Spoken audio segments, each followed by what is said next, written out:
Mischa Maisky. I play cello.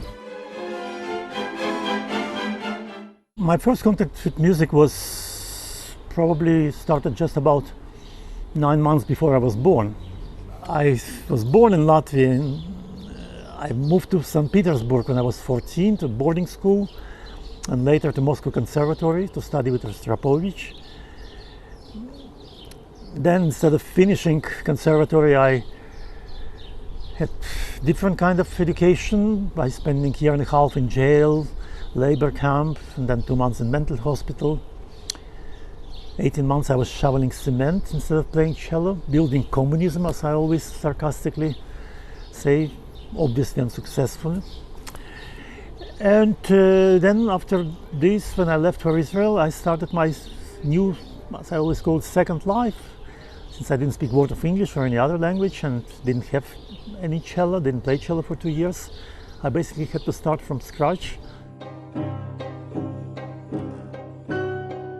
People very often ask, why did I choose cello? And I always disappoint journalists. It wasn't some romantic story, walking on the street and hearing from the window this beautiful sound, falling in love. Maybe it did happen, but it was such a long time ago, I don't remember, to be honest. Most likely it was a very practical choice because, as I said, my sister is pianist, my brother at the time played violin. The cello was a natural conclusion of family trio, which never happened. And maybe because of this, the dream of my life was to have family trio with my children. And now it's a dream come true. Being a musician, probably I would pick one of the great composers, and strangely enough, probably it would be Mozart. Not only because he was arguably one of the greatest geniuses in music, but as well because I would have loved to try to figure out why he wrote for every instrument in existence except cello. There must be a reason, and as a cellist, rather frustrated about it, but I would have loved to meet him, and maybe if I would have chance to try to inspire and convince him to correct this mistake.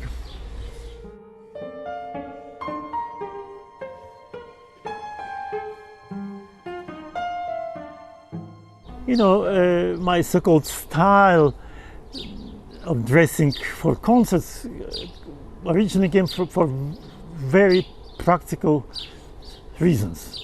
I'm one of those musicians who use a lot of energy and move a lot, and because of adrenaline perspire during the concert a lot.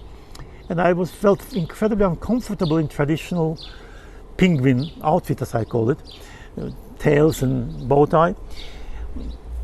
So I started very early on experimenting with different things, designing even some concert shirts myself. Then eventually I discovered Issey Miyake, great Japanese designer who is a real genius in my opinion. And I find his clothes extremely interesting, unusual, beautiful, comfortable, and very practical. You don't have to iron it. I always try to correct this misunderstanding because some people think that I make some kind of fashion statement, fashion show out of the concert. Nothing could be further from the truth. I sincerely believe the concert is not a fashion show. What is important is not, artist doesn't come on stage to show off his beautiful Armani dinner jacket or Christian Dior tails or whatever the hell it might be.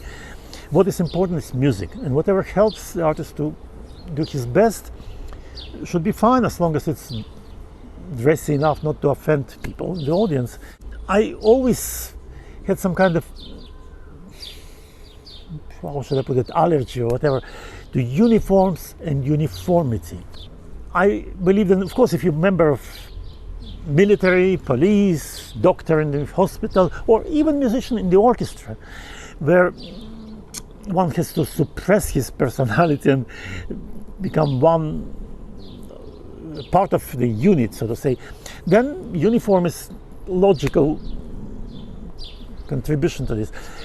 However, being a soloist, where the individuality and personality is one of the most important qualities, I think it's rather strange, then we expect it to look all the same.